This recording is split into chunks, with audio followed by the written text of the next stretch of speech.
Hello, mate. How you doing? Good, thank you. Yourself? I'm all right. I'm all right. Okay, so obviously, man like James back in the house. If you're familiar with this channel, you're familiar with James, obviously. And how many times have you been on now, James? This is the third. Third. And I think the first time you came on was for a Kamaru Usman fight. Was it not? Yeah. I'm trying to No, it remember. was a Yeah, big fight.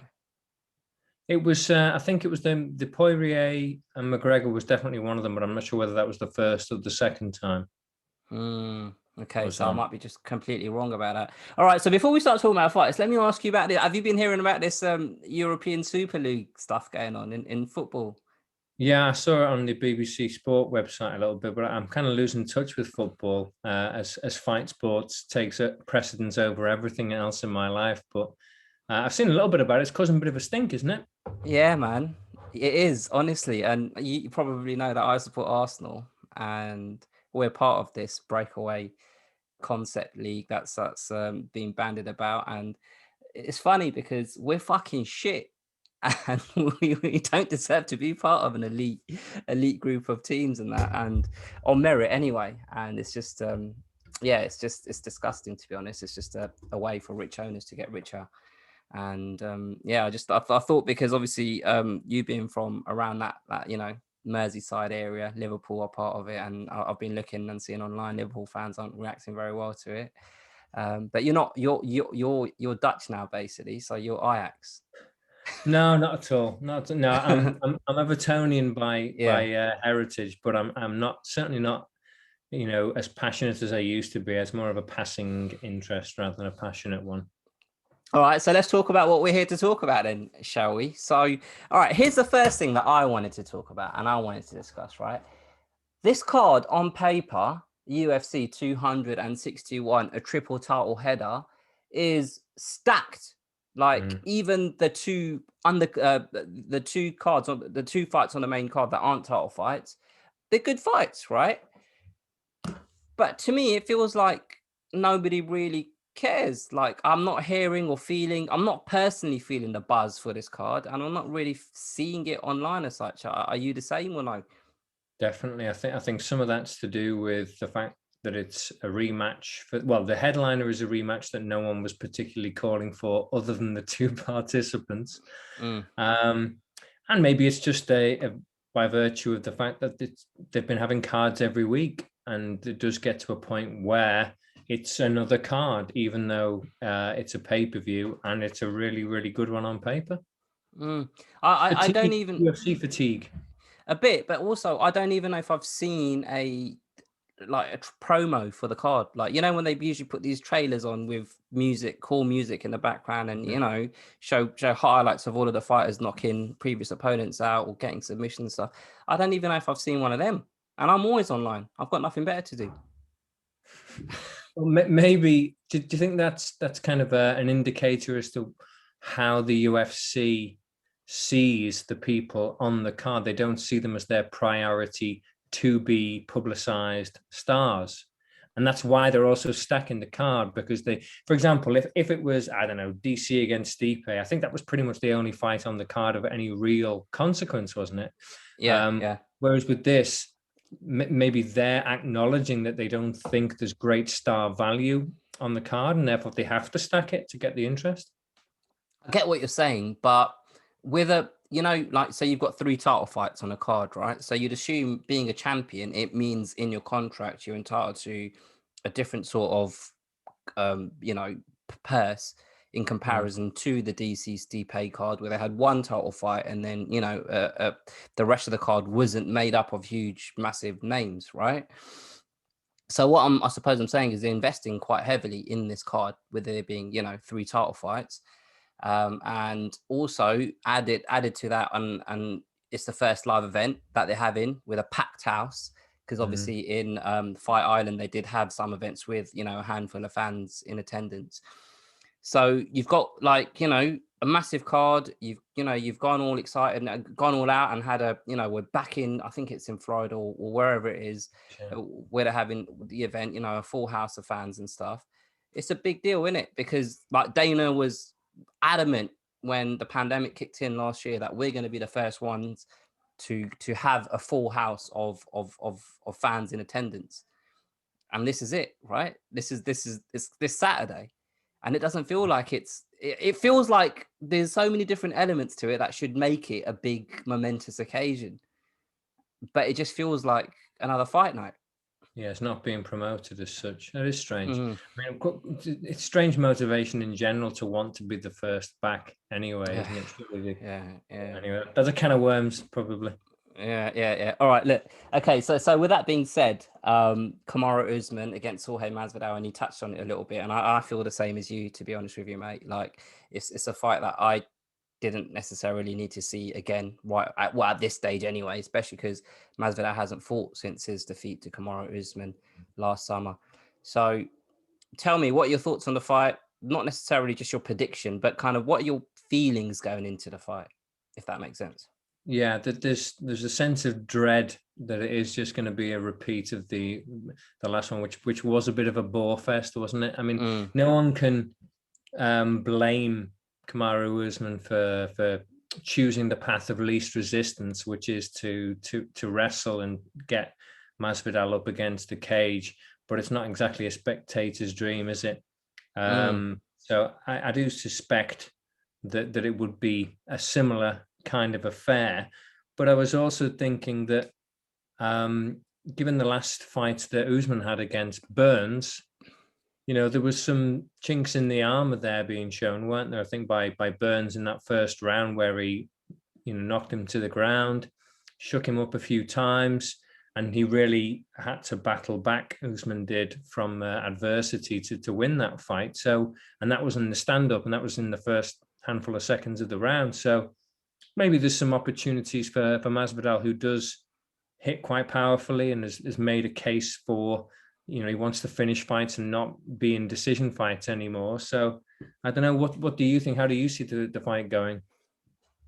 I mean, like I don't want to use the word duped, but I was fully on board with this rhetoric about Jorge Masvidal and how he was kind of coasting through his career, and then he went on this reality show and changed his mindset, and he kind of became more committed to being more aggressive and taking the fight to his opponents. And I felt like, okay, well, that kind of shows in the performance against Darren Till, and then Ben Askren, straight after. So when he jumped in late notice against Kamaru Usman, I felt like, all right, well, he's got an opportunity here. Let's see what he does. And what he did with that opportunity, I wasn't necessarily blown away by it. Like, I appreciate, yeah, all right, late notice, and it's a difficult opponent to come in against at late notice. But his grappling and wrestling is at a level after 15 years in the sport. And if he's at this level now, after 15 years of practicing, he's not going to be able to add whatever he needs to add to become more competitive in that realm of mixed martial arts against Kamaru Usman in 6 months or whatever it's been since the last fight, right? With that being said, also, I've heard Jorge Masvidal say things about, like he had a similar sort of going into the Wonder Boy fight about how he's going to beat Wonder Boy, and I'm pretty sure he fought Damian Maia and got beaten by Damian Maia, and he had a similar sort of thing that he was saying, because I used to watch MMA Hour with Ariel Helwani, and he really gets me to fucking buy what he's saying and believe what he's saying and stuff like that. And then I'm at a point now where I've just kind of, I don't know if I believe it anymore. Does that make sense? So that's just talking about what he's sorry, go on. No, I'm saying it does. It does make sense. Yeah. So I've kind of got to a level now where I don't necessarily think that Jorge Masvidal just has, styles make fights, the cliche saying, right? And I don't know whether he has a style that can never beat someone like Kamaru Usman. Are you still there?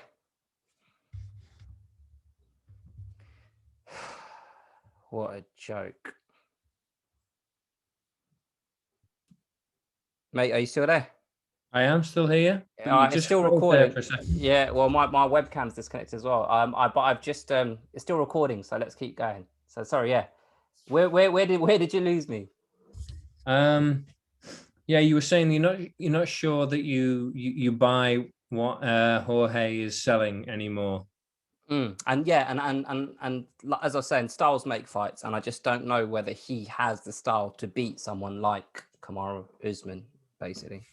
Well, the other thing I was thinking was, and I don't want to pretend to be some kind of inside the octagon tactician or anything like that, but I was thinking, everyone always talks about, recently anyway, about Usman's jab, and that's his, it's the jab that made you champion, says Trevor Whitman. Yeah.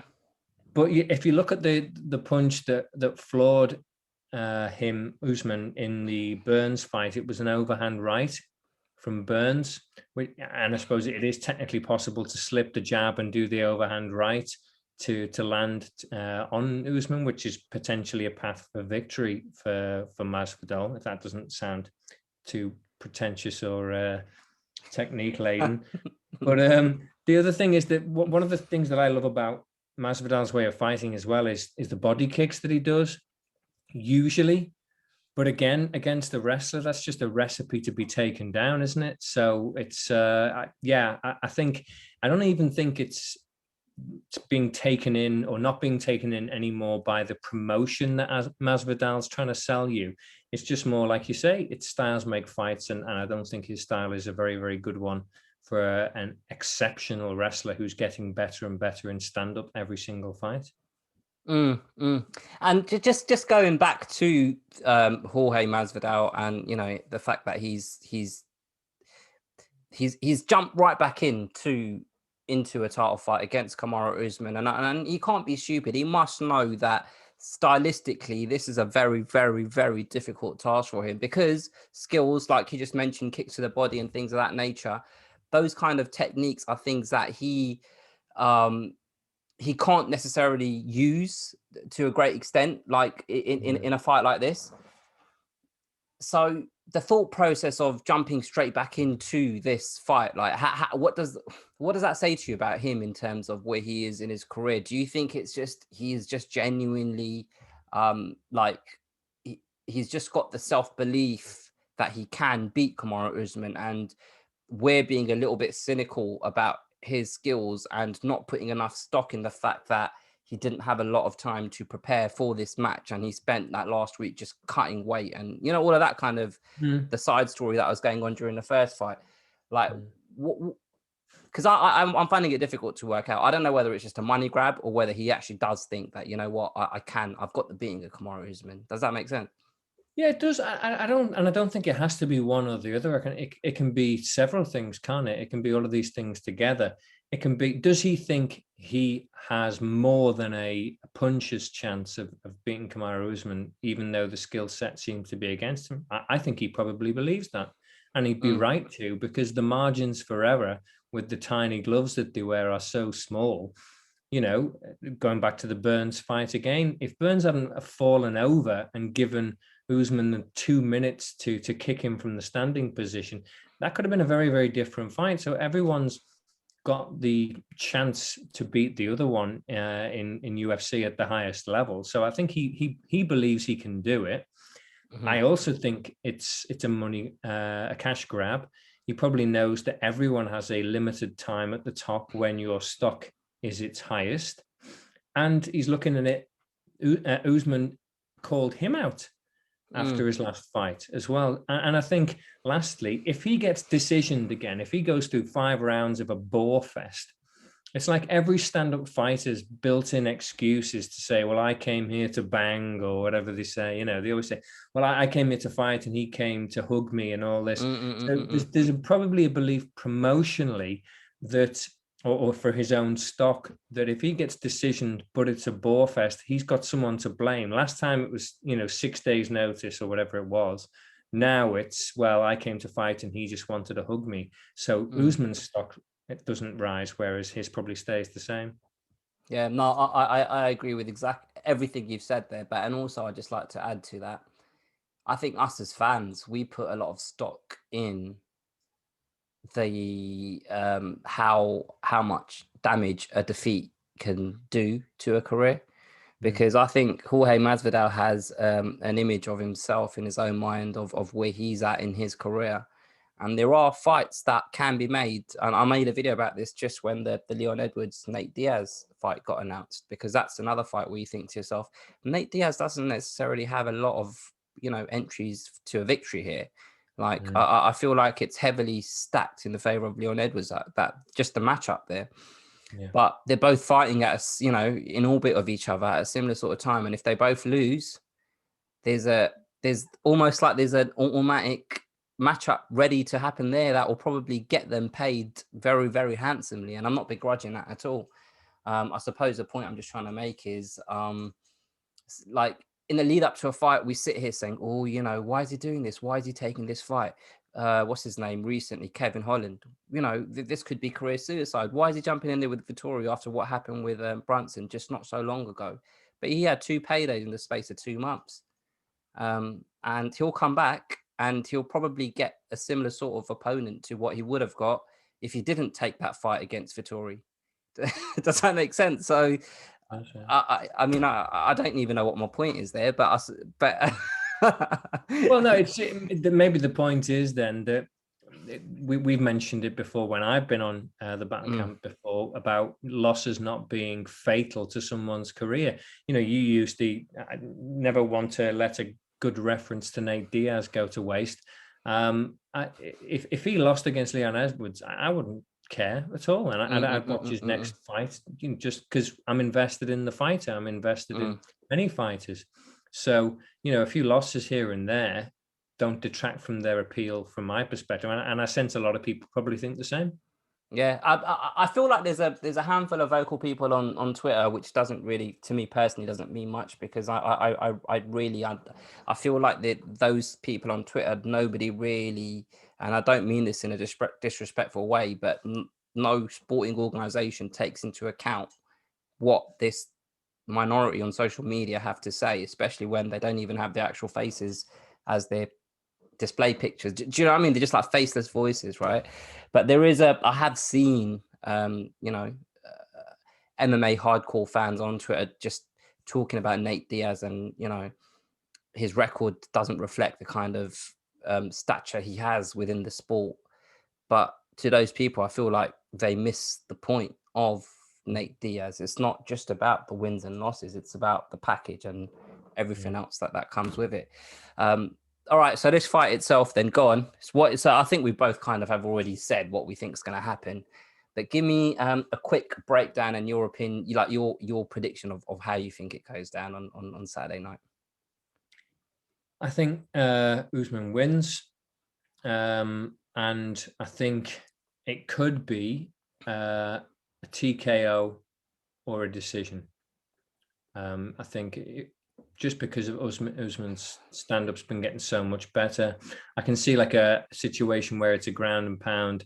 I don't see him knocking out Masvidal at all, but I do see maybe there's a stoppage through damage or just a decision. What do you think? Very similar to you, and I also just want to say I think the knockdown from the Gilbert Burns fight actually helps Usman to not be not saying that he was during the Gilbert, but not saying he was careless during the Gilbert Burns fight, but I think everyone in life needs a reminder every now and again of how not to get complacent. And I feel like he will go into this fight against Masvidal being very, very aware of his defensive priorities in the stand-up, which will make it difficult for Jorge Masvidal to find a way in. And I think we'll basically just see another version. We'll just see that what happened in the first fight happen again, but it being more brutal and aggressive, in my opinion.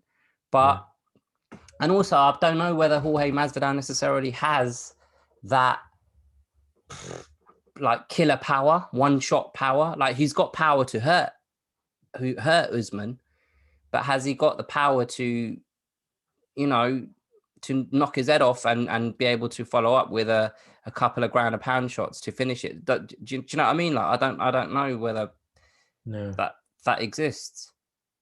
Yeah, there's the yeah. I mean, it's obviously not a knee to Ben Askren or Yeah, the switch step yeah, in a couple of punches to Darren Till. That's probably the biggest highlights that you can think of for Mm-mm-mm. knockout power.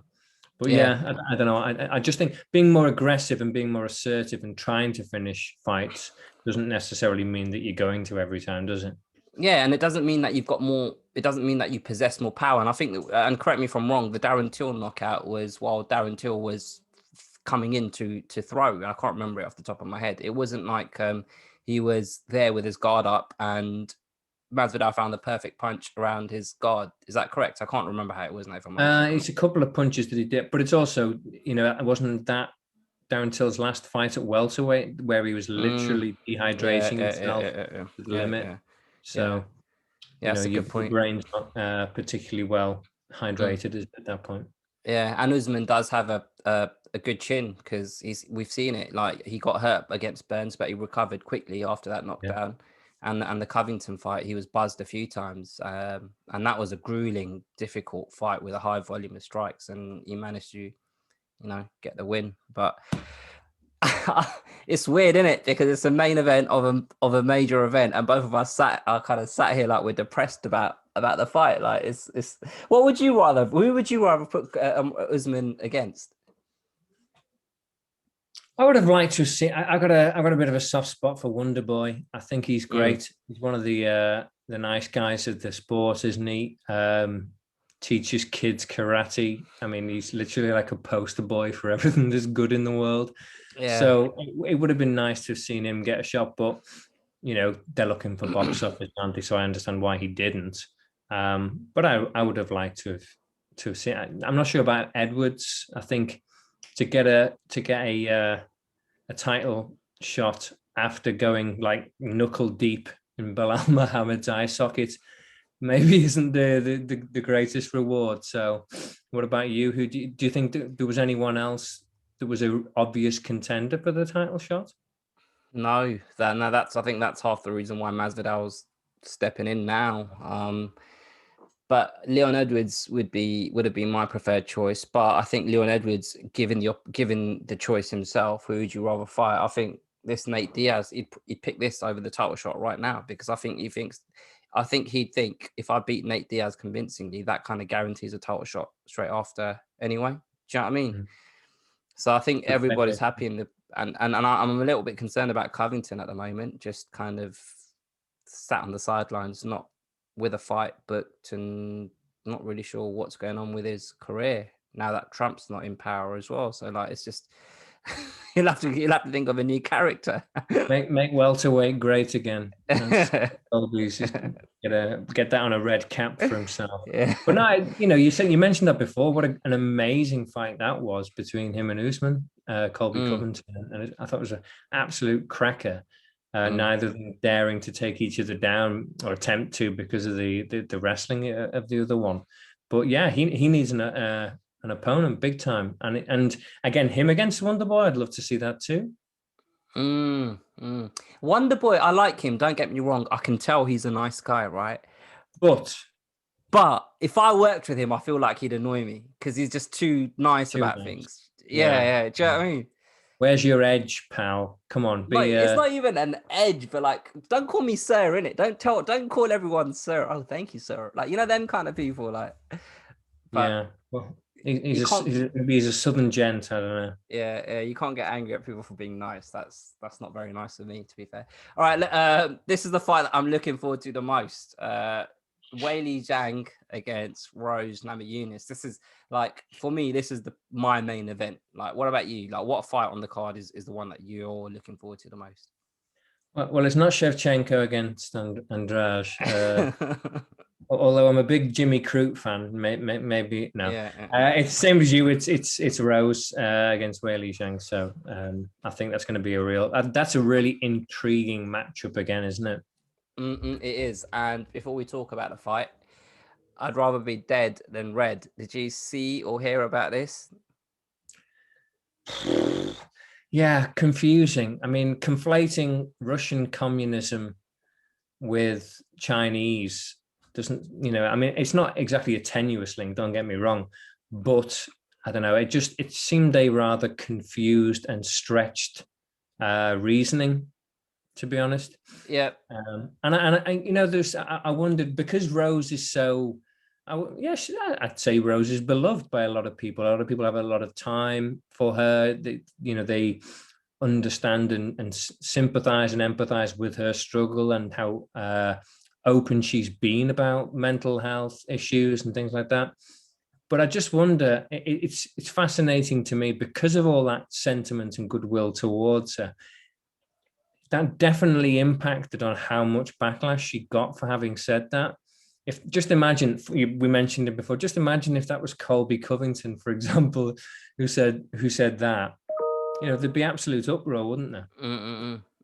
So what you're basically saying is, because she's built up so much goodwill amongst the MMA fan community, the backlash she received didn't reflect the seriousness of what she said, or just, I don't, if it was I don't, someone else, it would have been yeah. more of a backlash. Yeah. So for me personally, it didn't bother me one iota what she said, because, she's got an opinion, she can mention it. I don't think it's hurting anyone, so I can handle that. So it wasn't particularly offensive to me. So it didn't bother me, but a lot of people seemingly were offended by it. But I get the feeling a lot more would be, and would be more vociferous in their outrage if it was someone a bit less likable than Rose. I think more people would come out the woodwork to say how odious her comments were. But it didn't bother me, because, as I say, I'm not, dying to be offended. Yeah. I just found it kind of, I didn't understand the logic behind it, because I appreciate her family come from a background of, like you said, Russian communism, and she's got her own personal grievances against that kind of political ideology, and her family have had first-hand experiences of the negatives of being involved or part of that kind of political movement. But her whole, like her family have suffered from that. So how does she know? And I saw an interview that she did with Ara Hawani last week, where she said maybe Weili Zhang isn't even allowed to speak out about being part of this political framework because she's not allowed to. So if that's the case, then why is she using that as a way to insult Weili Zhang? Does that, like, it doesn't... I don't think she was, though. I think the way I read it, and I saw the same interview, but correct me if I'm wrong, but the question was asked of her originally with regards to whether she needs animus between her and her opponent to motivate her, whether there has to be some kind of needle, or, but she was saying, in answer to that, she's saying, no, I don't. But in this case, she was saying that she is using communism as a motivating factor. She was saying, no, usually I don't. Like, for example, with Joanna seemed very het up and annoyed with Rose, but Rose was just, peace and love, man. Saying the Lord's Prayer as during the face-off and stuff. Yeah, and gave the Rocky IV speech at the end, didn't she? Really, almost. If you can change, if I can change, everybody can change. But with this one, Dan, so she was actually saying more along the lines of, well, okay, I'm going to use this to motivate myself, because communism's caused me and my family a lot of heartache, so I'm going to use that to get up for the fight. But I don't necessarily think she was personalizing it against Weili, and that's what a lot of people seem to be getting bothered by, saying, well, Weili Zhang hasn't come out as overly communist or has said all these things that I believe in, but I don't think Rose said that she did. I think people are just looking for something to get kind of uptight about, to be honest. That's fair. I didn't even think of it from that angle, and I think my thing is I'd read what went down, and then I saw her interview afterwards, or the interview that you've seen as well with Ara Hawani, and just off of those two things, I didn't get the impression of what you're saying. But if that's the case, then that makes perfect sense, to be fair.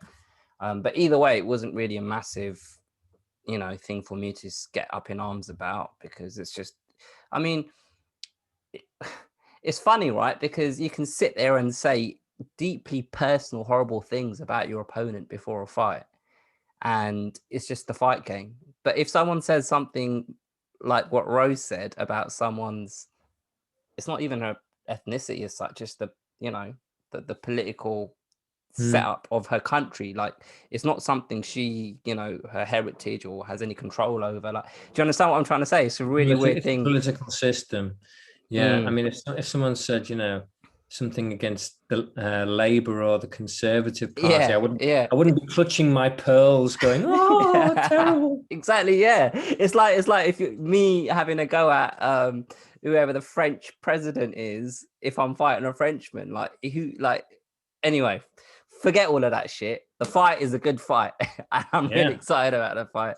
So I'll tell you how I feel about the fight, and then you can kind of chip in with your thoughts. So I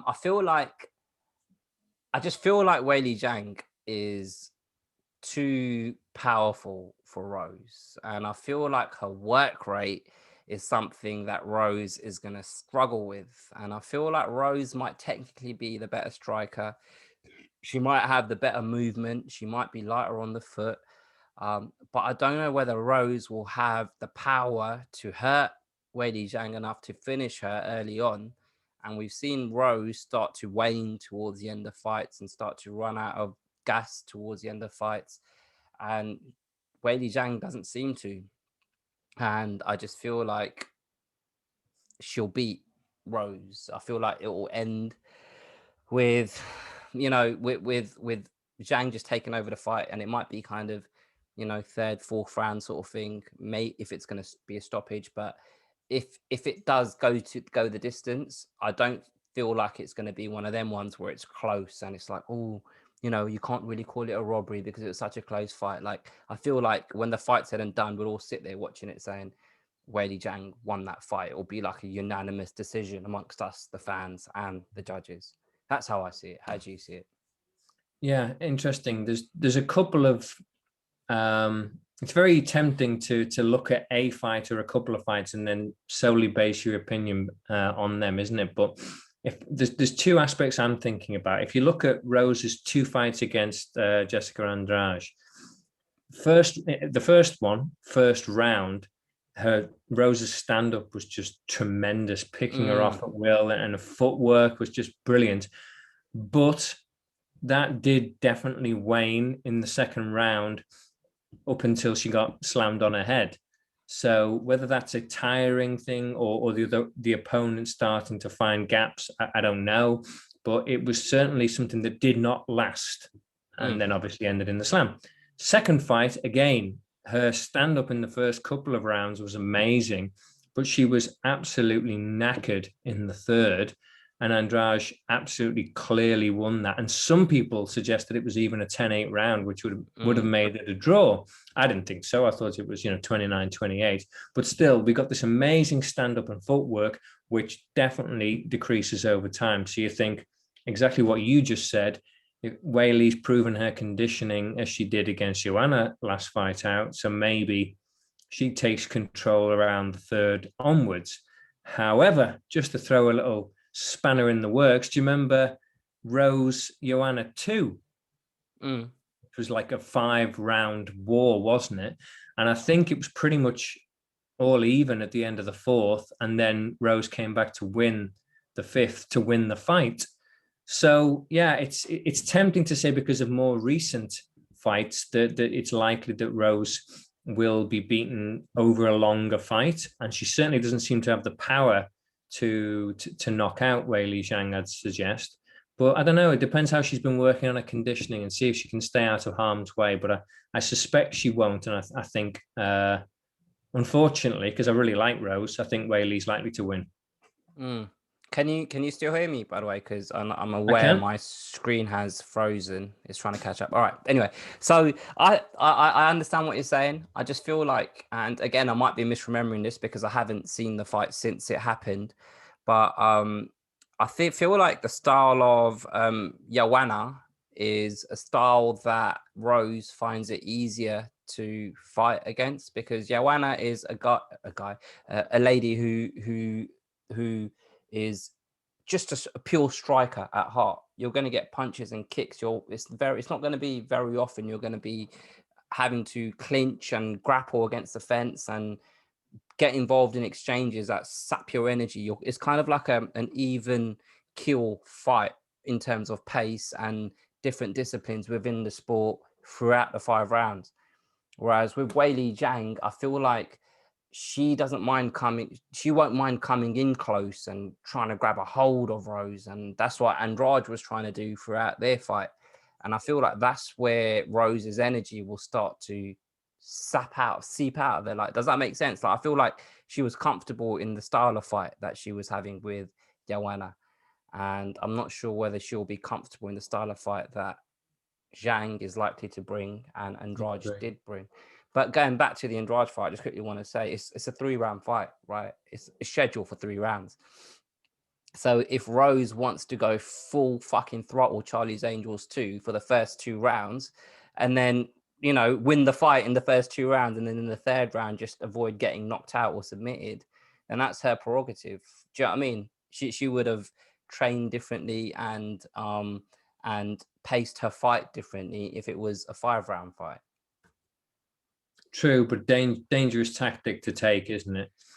To take a round off, but to be more hittable and vulnerable if you've got 2 rounds in the bag. Which and again, it goes to the point that could have been a 10-8 round in that final round too, which would have made it a draw. So risky strategy. Yeah, but I don't think that was the strategy. I just think she was tired. She was tired and she was struggling. So all right, so we're both in agreement there as well, and we both think that there won't be a new champion. It will be and still Weili Zhang. So you're saying a decision as well, are you? Or yeah. I think between the third, if it's going to be a finish, it'll be 3rd or 4th. But yeah, it's similar to the Masvidal and Usman fight. I think it's going to be Weili Zhang's over the longer haul or a decision. And just in terms of if we do get a finish, who do you think has the ability to hurt the other more out of the two? Power-wise, Weili Zhang by a mile.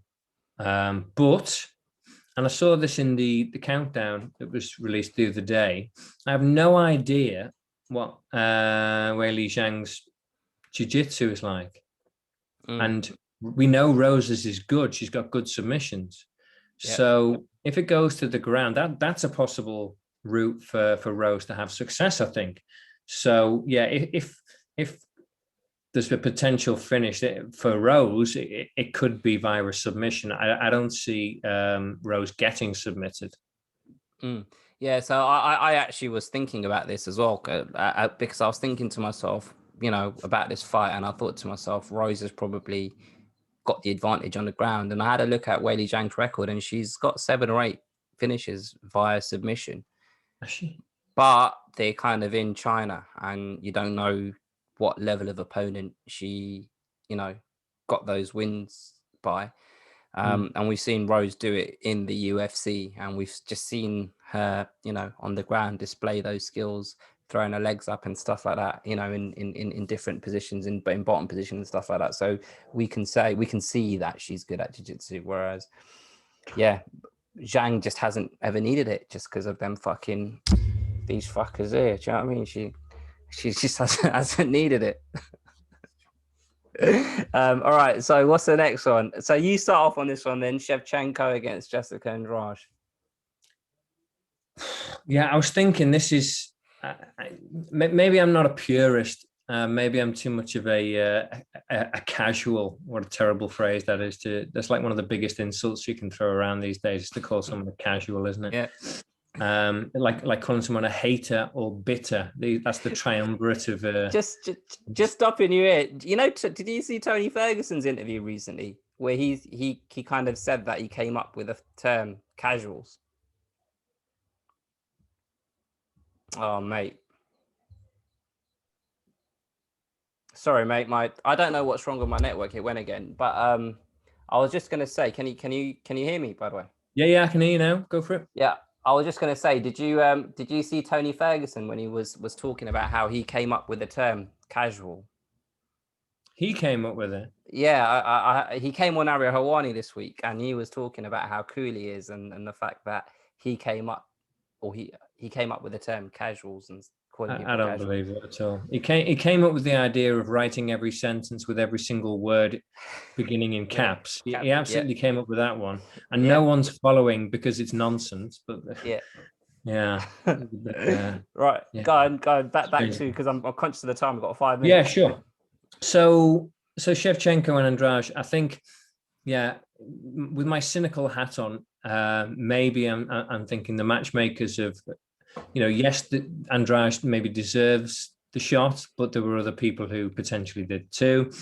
And they're probably thinking maybe this is the fighter or the opponent to get a barn burner out of Shevchenko, because everyone appreciates and understands that she's amazingly talented and skilled, and she's very precise.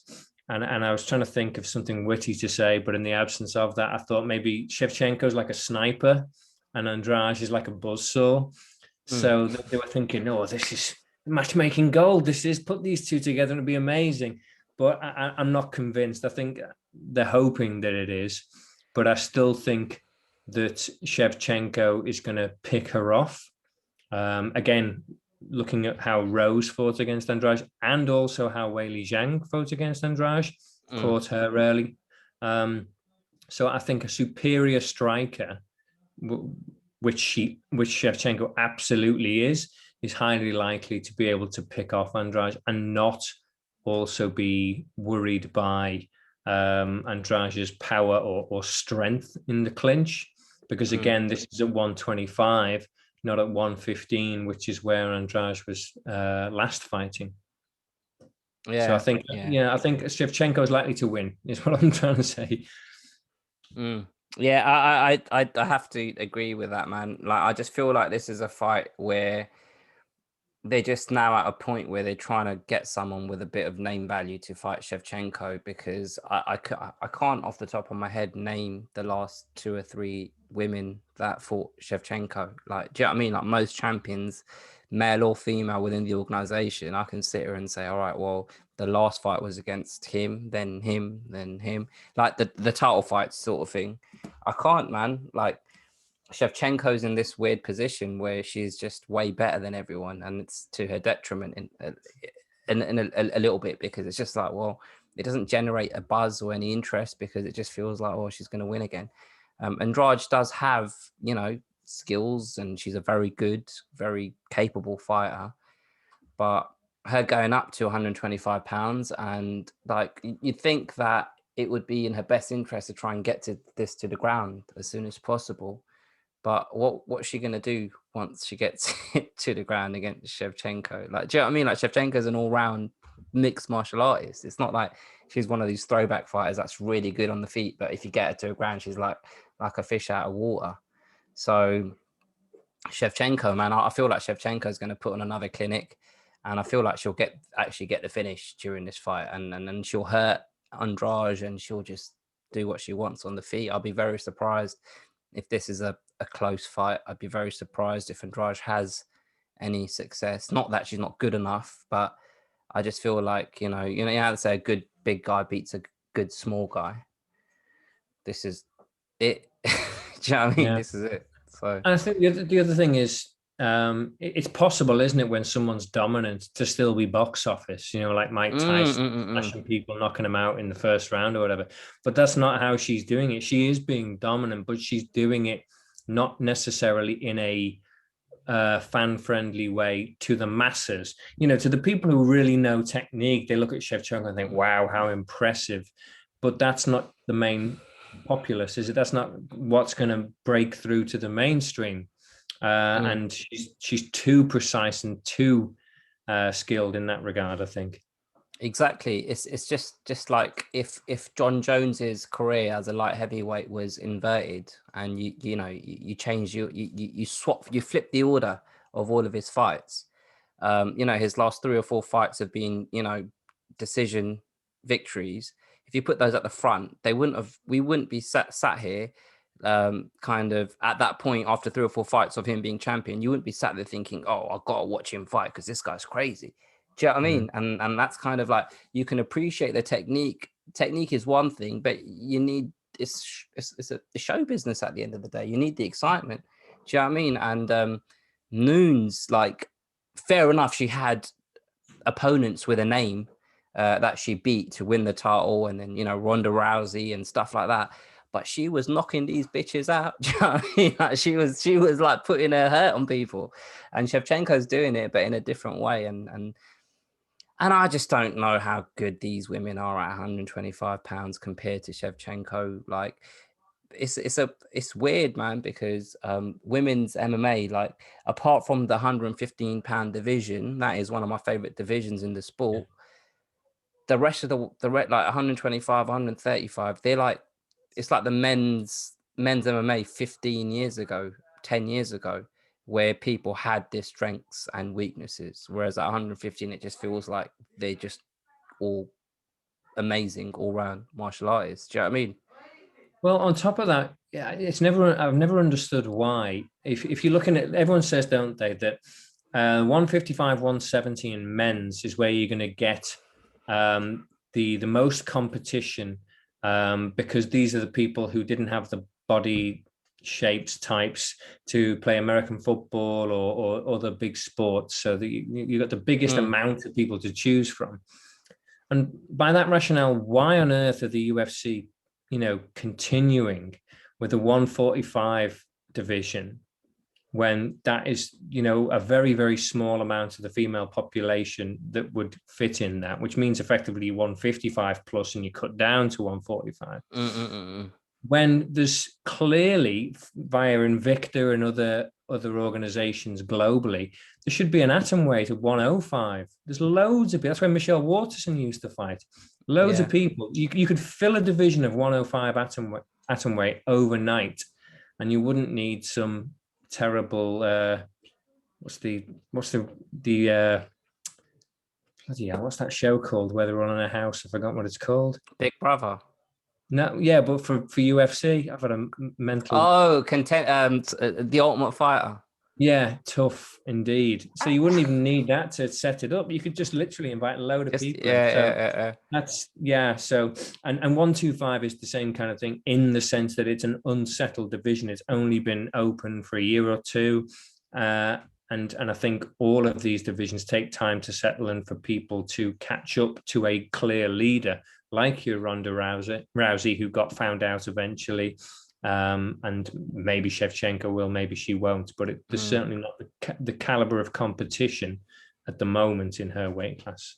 Yeah, it's a weird one, man, because it was like, it's weird because it started off 135 pounds and then 115 with no 125. It just, like, you know, that's a 20-pound jump between two different weight classes. It doesn't feel like there's been much planning going on when it comes to women's divisions in the UFC. It's just, all right, she's a star, she fights in this weight category, let's start a division. Cyborg being a prime example. That 145 weight class was started because of her. 135 because of Ronda Rousey, and that's how it's kind of gone on, and 125 now because of Shevchenko. But before we end it, because I'm conscious of the time, there was a thing that you WhatsApped me that you wanted to say and you haven't said it. What was the thing I wanted to say? I've forgotten myself. Something about Kamaru Usman and Kamaru Usman versus Jorge Masvidal. Yeah, that probably sounded a lot better on text than on camera. But it's ironic because Masvidal actually had Roberto Duran, you know, who made the no mask. Didn't he? He had him at the BMF fight. Didn't he walk him out or something? Yeah, he did. He walked him out. He was, by the way, Roberto Duran. But yeah, there's something. Yeah, just quickly on Usman, fantastic fighter, but I don't know. There's just something a bit awkward about him. Something a bit unlikable. I remember when Tyron Woodley called him out at a press conference when he was trying to be cool. I think he was calling him LL Cool J or something at the press conference. taking the mick out of the way he was delivering. The way Tony Ferguson kind of does the same, that corny delivery where he thinks he's being cool, but actually it just comes across a bit awkward and weird. Yeah. So I think it's the same with him. As good as he is, he just doesn't capture the imagination of people. And that's another reason why maybe, there's not the big hype around the card this weekend. Yeah, no, I see where you're coming from. I was very similar to you in terms of my perception of Kamaru Usman. I didn't really like buy into his character as such. But then he's been on Joe Rogan a couple of times, and I always watch every single Joe Rogan MMA show. So whenever there's a fighter or a trainer on, I always make sure I watch it. And then obviously, his interviews with Brett Okamoto recently and stuff. All I ask of a fighter is to just be real to themselves and not kind of bullshit, because I feel like I can always see through it. Yeah. And that's one thing that I like about him. I don't really feel like he's trying too hard to be likable or be a way that he thinks is going to get him the notoriety or the fans that he thinks he needs to make more money. I honestly just think he's just being himself. And he's being honest about why he wanted this fight, because he said it's the biggest payday available to me at the moment. And he's had this built-in excuse, and I want to take that away from him or whatever. But yeah, I suppose what I'm saying is I used to feel exactly like you, but he's won me over a little bit. Charisma Usman. Yeah, Charisma Usman's won me over a little bit. Maybe I'm just a bit behind the curve on the liking problem I have with him, but maybe that'll improve. Can I say one last thing as well about? Yeah, go for it, man. I'm here all day, man. So we can just go on for how long you want. So last couple of minutes that I've got, I wanted to shout out Tristan Connolly. Do you remember him? The name rings a bell. Go on. He was the guy who fought. I think it was a Canadian card. So he's a Canadian fighter who fought about a year or two ago, Michel Pereira, the flipping, dancing. Oh, is he the one that beat him? He was a proper. Yeah. He made me lose a lot of money that night. Yeah, amazing fight it was, because and talk about a guy who completely alienated everyone on his walkout, Michel Pereira, with the way he was overacting and dancing and then gassed out.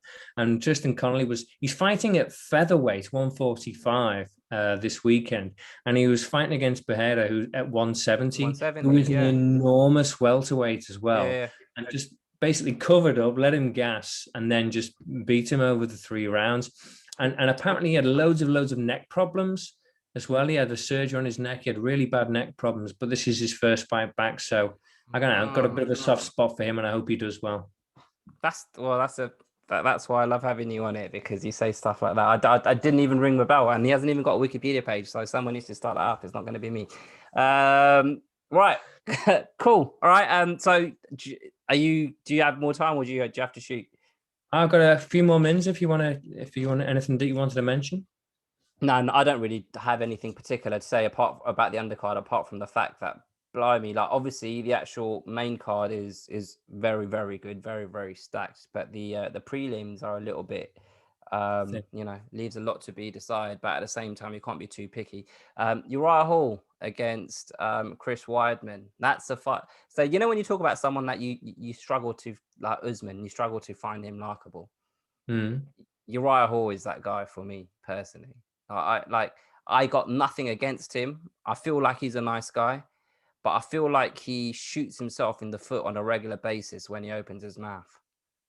Yeah, he wasn't. He was on an extended countdown that came out the other day about him shooting guns in Texas and being a bit yeehaw in that regard.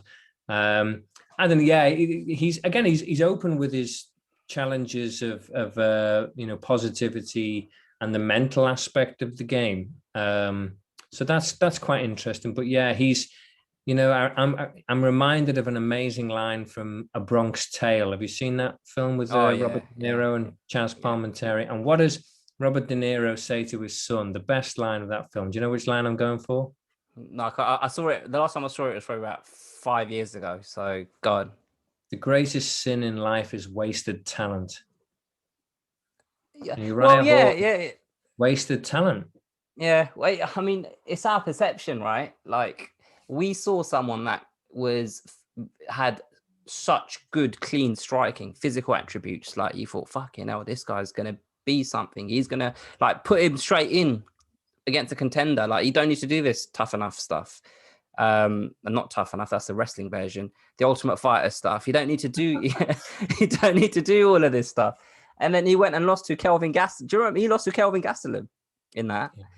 And going back to his actual fighting, so that, like, you know how they say, oh, it's 80% mental or whatever percentage, but it's usually the majority of it's, you know, mental and stuff. And what I struggle with is, it's one thing being all open and honest about, you know, I struggle mentally and, you know, and all of this stuff and whatnot, whatever. Fine, you know, I totally appreciate that. It takes a lot of mental strength and courage to just step foot in the first place. So Mm. I'm not having a pop at him for talking about his struggles, Mm.